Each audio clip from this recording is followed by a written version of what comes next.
Hello everyone. POCSO act के MCQ का ये पार्ट सेकंड है। ठीक है, हमने फर्स्ट पार्ट में किए थे 25 क्वेश्चंस, तो आप पहले फर्स्ट पार्ट को देखो, उसके बाद आप कंटिन्यू कीजिए यहाँ से। ओके, तो हमारा 26 नंबर का क्वेश्चन है, in which of the following circumstances if a sexual assault is committed on a child it comes within the purview of an aggravated sexual assault. देखिए, फर्स्ट ऑप्शन है whoever being in the ownership or management or staff of any institution providing services to the child commit sexual assault on the child in such institution. First option ये कहता है कि आप कहीं किसी के ownership में, मैनेजमेंट में अथवा स्टाफ में होते हुए जो कि बच्चों को सर्विस प्रोवाइड करता है, अगर आप उनको सेक्सुअल असॉल्ट करते हैं तो ये एग्रावेटेड फॉर्म होता है। ठीक है, नेक्स्ट देखिए, who ever being in A position of trust, trust की पोजीशन में होते हुए और authority of a child commits sexual assault on the child in an institution और होम ऑफ द चाइल्ड और एनीवेयर एल्स। देखिए, ट्रस्ट या अथॉरिटी वाली किसी पोजीशन पे हो आप बच्चे के साथ, ठीक है, और किसी इंस्टीट्यूशन में या किसी होम में होते हुए आप सेक्सुअल असॉल्ट करते हैं तो। नेक्स्ट देखिए, who ever commit sexual assault on a child knowing the child is pregnant, अगर कोई फीमेल चाइल्ड हो, प्रेग्नेंट है, उसके ऊपर अगर सेक्सुअल असॉल्ट हुआ है तो whoever commit sexual assault on a child and attempts to murder the child. ठीक है, सेक्सुअल असॉल्ट करने के बाद उस पर मर्डर करने का अटेम्प्ट करना, तो इन सब में क्या होगा, ऑप्शन 5 सारे ही जो केसेज हैं उनमें एग्रावेटेड फॉर्म माना जाएगा, aggravated sexual assault. Next question देखिए, in which of the following situations if a sexual assault is committed on a child it will be called an aggravated sexual assault। ये question repeat नहीं हो रहा है, इसके cases repeat हो रहे हैं, जिससे बुक में जितने भी हैं वो आपका एमसीक्यू फॉर्म में सॉल्व हो जाता है। Okay, whoever commits sexual assault on a child in the course of communal और sectarian violence। ठीक है, कोई वायलेंस हो गया है और उसके दौरान अगर किसी बच्चे के साथ सेक्सुअल असॉल्ट हुआ है। ओके, नेक्स्ट देखिए, second option, whoever commits sexual assault on a child and who has been previously convicted of having committed any offense under this act or any sexual offense punishable under any other law for the time being in force। देखिए, कोई person है वो किसी बच्चे पर sexual assault कर रहा है और वही पर्सन पहले भी इसी ऑफेंस के लिए इस एक्ट के अंदर या किसी और लॉ के अंदर वो प्रीवियसली कन्विक्टेड है सेक्सुअल असॉल्ट के लिए, तो वो एग्रावेटेड फॉर्म माना जाएगा। ओके, नेक्स्ट देखिए, whoever commits sexual assault on a child and makes the child to strip और parade naked in public, public में वो उसे नेक्ड परेड करवाता है। ठीक है, तो फोर्थ ऑप्शन आ जाएगा, सारे ही केसेस में एग्रावेटेड फॉर्म माना जाएगा। नेक्स्ट देखिए, a person is said to commit sexual harassment upon a child when such person with sexual intent. ये क्या करा है कि एक पर्सन को सेक्सुअल हैरेसमेंट करता हुआ माना जाएगा कि उसने कमिट किया सेक्सुअल हैरेसमेंट किसी बच्चे के साथ, जबकि उस पर्सन का इंटेंट कैसा हो। तो देखिए, अटर्स एनी वर्ड और मेक्स एनी साउंड और मेक्स एनी जेस्चर और एग्जिबिट्स एनी ऑब्जेक्ट और part of body with the intention that such word और साउंड शैल बी हियर्ड और सच जेस्चर और ऑब्जेक्ट और part of body shall be seen bye the child. मतलब कि वो कोई ऐसे वर्ड्स या कोई ऐसा साउंड देता है, कोई अपने ऐसे जेस्चर्स बनाता है या अपनी बॉडी के किसी भी ऑब्जेक्ट को या पार्ट को एग्जिबिट करता है, दिखाता है, इस इंटेंशन के साथ कि वो जो वर्ड्स और साउंड्स है वो बच्चा सुने, या वो जेस्चर्स हैं या वो बॉडी पार्ट है जो ऑब्जेक्ट है वो बच्चा देखे। ओके, नेक्स्ट देखिए, second option, makes a child exhibit his body or any part of his body so as it is seen by such person or any other person. ठीक है, वो बच्चे को इस तरीके से दिखाता है कि वो देख ले। Shows any object to a child in any form or media for pornographic purpose, किसी भी पोर्नोग्राफिक पर्पज के लिए या मीडिया के लिए, मीडिया के फॉर्म में वो बच्चे को, जैसे ब्लू फिल्म वगैरह आती हैं, तो इस तरीके से कोई किसी भी फॉर्म में वो बच्चे को कोई चीज़ दिखाता है। ओके, नेक्स्ट देखिए, फोर्थ ऑप्शन 1, 2 और 3, तो सारे ही इंटेंशन इसमें सेक्सुअल हैरेसमेंट के इंटेंशन माने जाएंगे, fourth option. Okay, next question देखिए, 29 number, by what acts with sexual intent a person may commit sexual harassment upon a child. मतलब किस एक्ट के द्वारा, सेक्सुअल इंटेंट के साथ किस एक्ट के द्वारा पर्सन सेक्सुअल हैरेसमेंट करता है बच्चे के साथ. तो देखिए फर्स्ट ऑप्शन है रिपीटेडली और कॉन्स्टेंटली फॉलोज और वॉचेज और contacts a child either directly और थ्रू इलेक्ट्रॉनिक, डिजिटल और एनी अदर मीन्स. ठीक है, मतलब कि किसी भी बच्चे को वो रिपीटेडली और कॉन्स्टेंटली फॉलो कर रहा है, उसको वॉच करता है, उससे कांटेक्ट बनाने की कोशिश करता है टेलीफोन के थ्रू या मेल के थ्रू, व्हाट्सएप के थ्रू, फेसबुक आती है ना, फेसबुक, इंस्टाग्राम, किसी भी तरीके से इलेक्ट्रॉनिक, डिजिटल और एनी अदर मीन्स से. सेकंड ऑप्शन देखिए इसमें threatens to use in any form of media a real or fabricated depiction through electronic, film or digital or any other mode of any part of the body of the child or the involvement of the child in a sexual act. मतलब वह use करने की धमकी देता है किसी भी media के किसी फॉर्म में कि उसका रियल डिपिक्शन, मतलब उसको रियल तरीके से या उसको फैब्रिकेटेड तोड़ मरोड़ के उसको दिखाया जाएगा इलेक्ट्रॉनिक फॉर्म में, फिल्म बना के उसकी, या किसी डिजिटल में या किसी अदर मोड में. ठीक है, उसके या फिर उसके किसी बॉडी के पार्ट को, बच्चे के किसी बॉडी पार्ट को रियल या फैब्रिकेटेड तरीके से दिखाएंगे. इस तरीके की वो धमकी देता है उस बच्चे को. ठीक है, या फिर किसी सेक्सुअल एक्ट में उस बच्चे का इन्वॉल्वमेंट होता हुआ दिखाएंगे तो बच्चा घबरा जाता है और फिर अपने आप को गलत के लिए वो तैयार हो जाता है. तो ठीक है, ऐसे में भी ये केस शामिल होगा. Entices a child for pornographic purpose or gives gratification therefor. ठीक है, एक बच्चे को पोर्नोग्राफिक पर्पज के लिए वो एंटाइज करता है, मतलब उसको उकसाता है और उसको ग्रेटिफिकेशन कि मैं तुम्हें ये पैसा दूंगा, इस तरीके से. तो इसमें फोर्थ ऑप्शन सही हो जाएगा. 1, 2, 3 तीनों ही केसेज करेक्ट हैं इसमें. ओके, नेक्स्ट क्वेश्चन देखिए. हाँ, ये देख लीजिए जो भी लिखा हुआ है, any question which involve sexual intent. ठीक है, कई बार पूछते हैं ना, क्वेश्चन ऑफ फैक्ट है, क्वेश्चन ऑफ लॉ है. तो कोई भी ऐसा क्वेश्चन जो कि सेक्सुअल इंटेंट को इन्वॉल्व करता है तो वो क्या माना जाएगा, क्वेश्चन ऑफ फैक्ट माना जाएगा. ठीक है, नेक्स्ट देखिए 30 number question. What is the punishment for aggravated penetrative sexual assault. ठीक है, मतलब एग्रावेटेड पेनिट्रेटिव सेक्सुअल असॉल्ट का पनिशमेंट क्या है. तो देखिए आप, rigorous imprisonment of not less than 20 years but which may extend the imprisonment for life and also fine. है ना, देखिए penetrative, aggravated penetrative sexual assault की पनिशमेंट इन्होंने पूछी है. तो हम डायरेक्ट सेकंड ऑप्शन हमारा आंसर है. मैं उसी को बता रही हूँ आपको कि 20 साल से 20 साल तक की रिगरस इम्प्रिजनमेंट होनी चाहिए, 20 साल से कम की नहीं होनी चाहिए. ठीक है, रिगरस इम्प्रिजनमेंट है, नॉट लेस देन 20 ईयर्स, मतलब 20 साल से कम की नहीं होगी, और जो कि लाइफ इम्प्रिजनमेंट तक बढ़ सकती है. तो इसकी पनिशमेंट क्या है, 20 ईयर्स से LI, 20 ईयर्स टू LI. ठीक है, 20 साल से लाइफ इम्प्रिजनमेंट इसकी पनिशमेंट है, plus fine. Okay, aggravated penetrative sexual assault की. अब देखिए next 31. What is punishment for aggravated sexual assault. अभी हमने किसकी देखी थी, एग्रावेटेड पेनिट्रेटिव सेक्सुअल असॉल्ट की. अब हम देख रहे हैं एग्रावेटेड सेक्सुअल असॉल्ट की. तो इसकी पनिशमेंट देखिए, imprisonment of either description of not less than 5 years but which may extend to 7 years and also fine.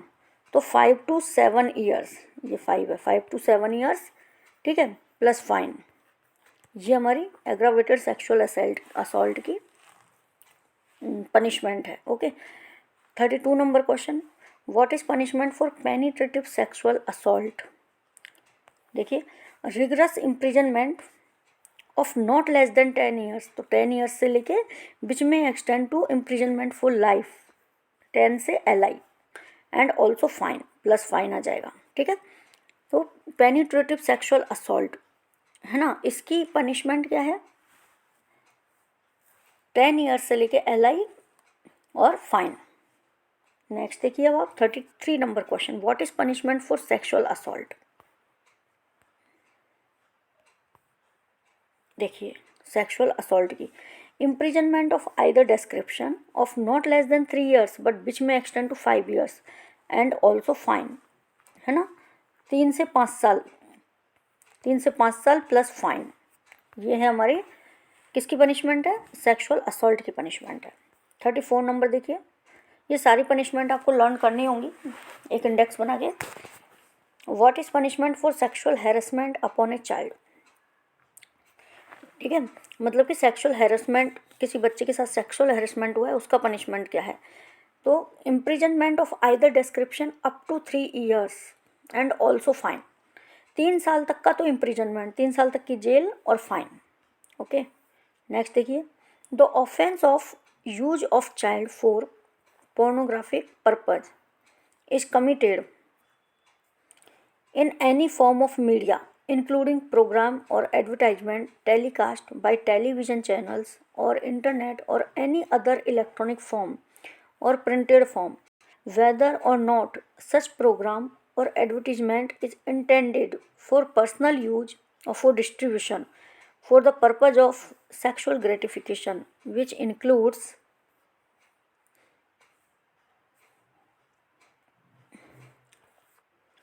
representation of the sexual organs of a child. Second option, usage of a child engaged in real or simulated sexual acts with or without penetration. Third option, the indecent or obscene representation of a child. तो हमारा answer होगा fourth, all of the above. Okay, इसका note देख लेते हैं। For the purpose of this section the expression use a child shall include involving a child through any medium like print, electronic, computer or any other technology for preparation, production, offering, transmitting, publishing, facilitation and distribution of pornographic material। ठीक है, next देखिए,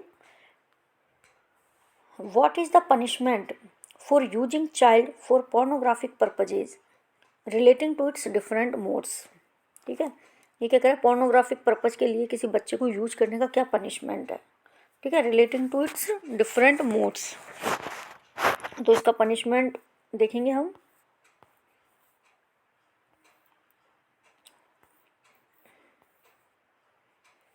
देखिए, इसमें मैं आपको direct option बताना चाह रही थी, लेकिन इसमें सारे ही ऑप्शन है। हूएवर यूजेज अ चाइल्ड और children for pornographic purpose shall be punished with imprisonment of either description which may extend to 5 years and shall also be liable to fine।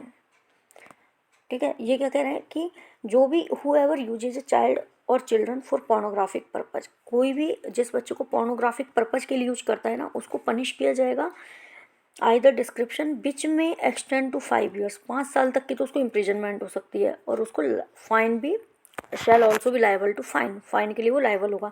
And in the event of second और subsequent conviction, एक बार सजा हो गई उसके बाद वो दोबारा convict हुआ है इसी केस में, with imprisonment of either description which may extend to 7 years and also भी liable to fine.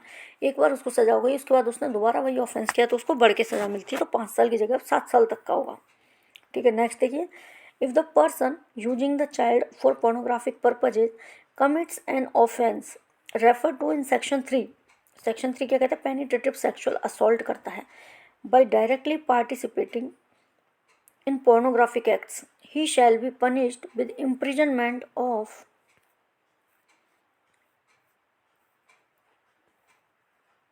either description for a term which shall not be less than 10 years but which may extend to imprisonment for life and shall also be liable to fine।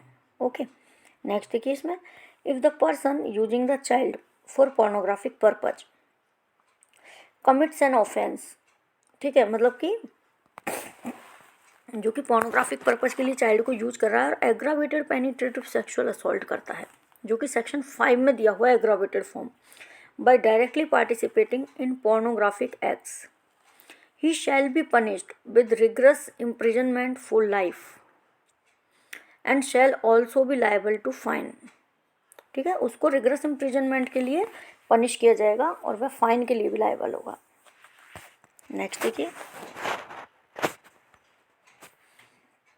if the person using the child for pornographic purposes commits an offense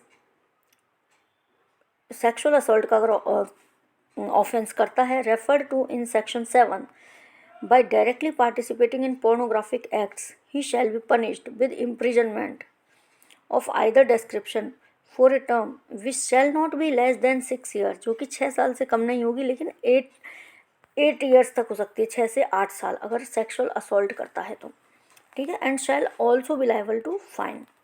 next देखिए, if the person using the child for pornographic purpose commits an offense aggravated sexual assault, refer to in section 9, ठीक है। Aggravated sexual assault करता है, section 9 में दिया हुआ है, by directly participating in pornographic act he shall be punished with imprisonment of either description for a term which shall not be less than 5 year, जो कि 5 साल से कम नहीं होगी, लेकिन 7 साल से तक होगी, 5 to 7 years, and shall also be liable to fine.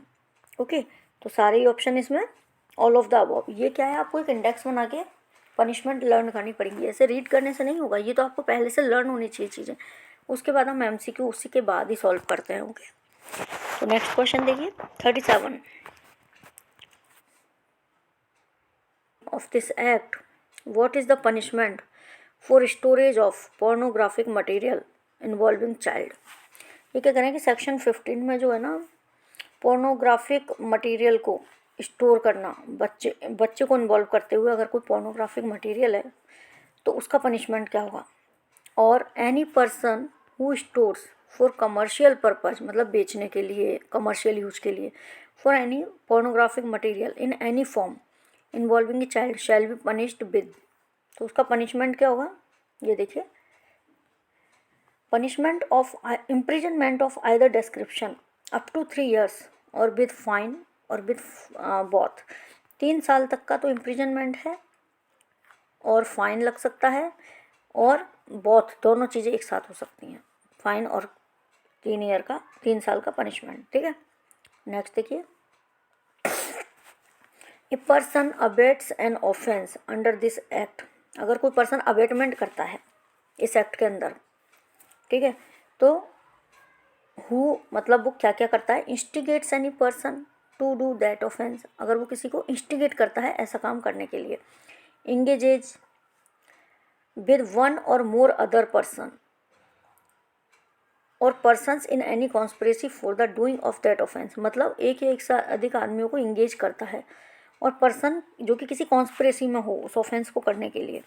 If an act or illegal omission takes place in pursuance of that conspiracy and in order to the doing of that offence, ठीक है, क्या बोला, engages with one or more other person or person in any conspiracy for doing of that offence if an act or illegal omission takes place in pursuance of that conspiracy and in order to the doing of that offence. Third option है intentionally aids by any act or illegal omission the doing of that offence, तो इसका answer होगा fourth, 1, 2 और 3। इस question में आपको क्या है, मेन कीवर्ड्स याद रखने हैं, जैसे इंस्टिगेट्स, इंगेजेज और कॉन्स्पिरेसी, इंटेंशनली एड, ठीक है, इससे आपका ये आंसर आ जाएगा, निकल के आ जाएगा। ओके, नेक्स्ट क्वेश्चन आपका है whoever abates any offense under this act if the act is committed of the abatement shall be punished with, ये क्या करें कि अगर कोई पर्सन इस एक्ट के अंदर अबेटमेंट करता है कि किसी बच्चे के साथ सेक्सुअल असॉल्ट करना है, ऐसा कोई अबेटमेंट करता है, if the act is committed, act commit हो गया अबेटमेंट का, ठीक है, तो उसको कितना पनिशमेंट मिलेगा, तो punishment provided for that offence, उस ऑफेंस के लिए जो पनिशमेंट है ना वही उसके अबेटमेंट के लिए पनिशमेंट है। ओके, नेक्स्ट देखिए, whoever attempts to commit any offense punishable under this act or to cause such an offense to be committed in such attempt, दोबारा देखिए, whoever attempts to commit any offense punishable, मतलब attempt करता है किसी offence को करने का इस एक्ट के अंदर, और to cause such an offence to be committed, और वह कमिट कर देता है, and in such attempt does any act towards the commission of the offence, ठीक है, shall be punished with imprisonment of any description provided for the offence for a term which may extend to देखिए 1/2 of the imprisonment for life, LI का हाफ। Second है 1/2 of the longest term of imprisonment provided for that offence, उस offence के लिए जो longest term provide की गई है ना इम्प्रिजनमेंट की, उसका 1/2। और थर्ड है with fine or with both. ठीक है, तो इसका आंसर होगा 4, 1, 2 और 3 तीनों ही केसेज। ठीक है, नेक्स्ट क्वेश्चन है हमारा, not with standing any thing content in the code of criminal procedure 1973 any person including the child who has apprehension that an offence under this act is likely to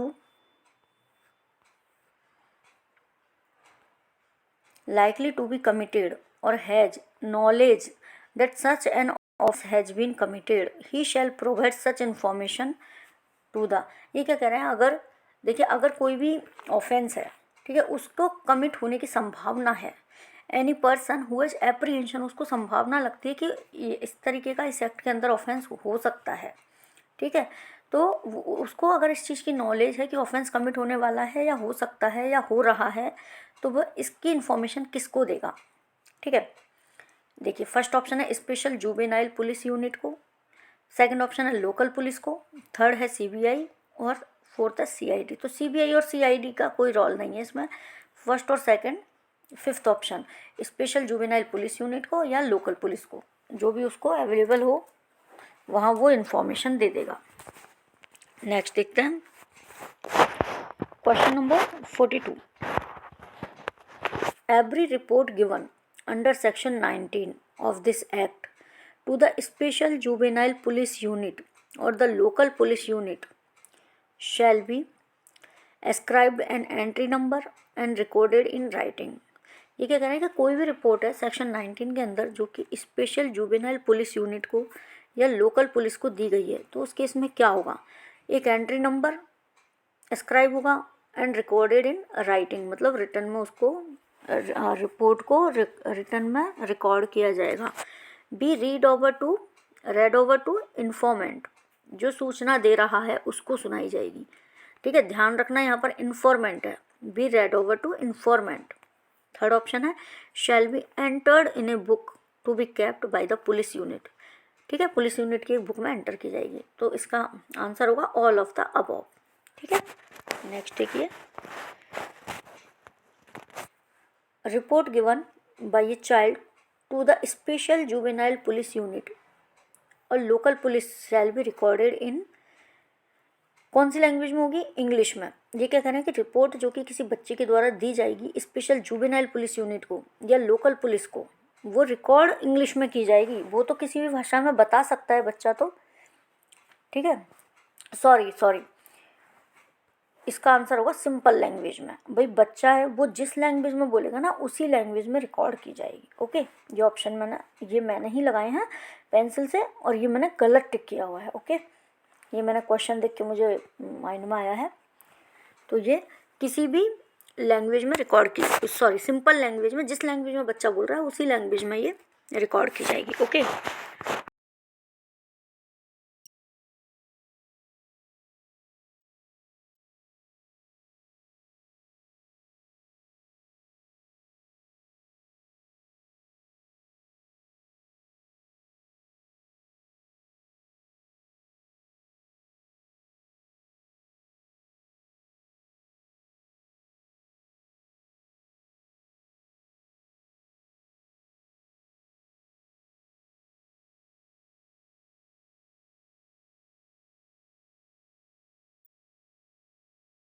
जो कि local police के द्वारा record किया जाएगा या special juvenile police unit के द्वारा, वो समझ नहीं पा रहा है बच्चा।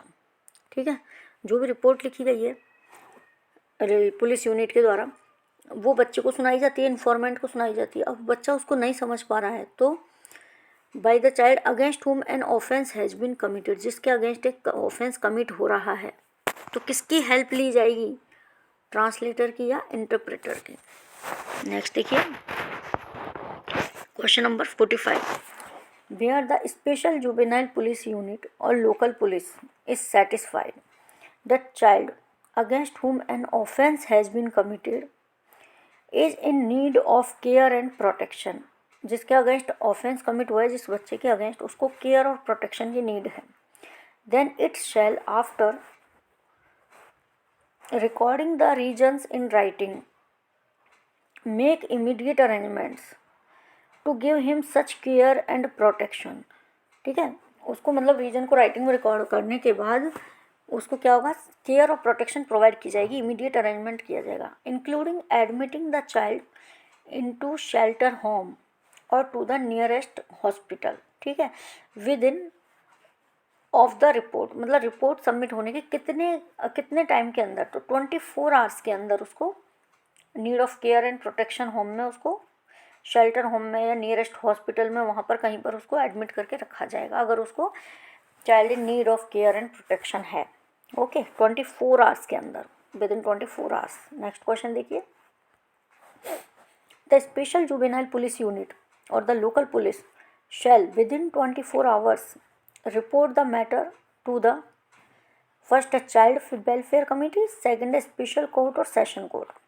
क्या कह रहे हैं कि स्पेशल जुवेनाइल पुलिस यूनिट या लोकल पुलिस क्या करेगी, 24 घंटे के अंदर इस मैटर को कहाँ रिपोर्ट करेगी, या तो चाइल्ड वेल, दोनों ही ऑप्शन आएंगे, चाइल्ड वेलफेयर कमेटी में या तो रिपोर्ट करेगी, या स्पेशल कोर्ट अथवा सेशन कोर्ट में.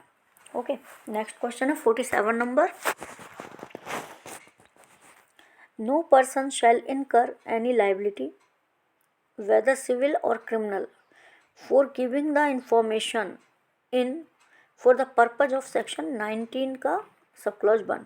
ठीक है, ये क्या करें कि कोई भी पर्सन, इसमें ऑप्शन देखो पहले, good faith, equity, justice, good conscience, innocently, none of the above. कोई भी पर्सन जो कि इन्फॉर्मेशन दे रहा है कि बच्चे के साथ कोई ऑफेंस हो रहा है, ठीक है, तो वो अगर गुड फेथ में देता है, फर्स्ट ऑप्शन, वो गुड फेथ में अगर कोई इन्फॉर्मेशन देता है तो उसके ऊपर सिविल और क्रिमिनल कोई भी लाइबिलिटी नहीं होगी. उसने इन्फॉर्मेशन दी है, इसका मतलब ये नहीं कि वो केस में फंसे, कोई लाइबिलिटी नहीं होगी इसके ऊपर.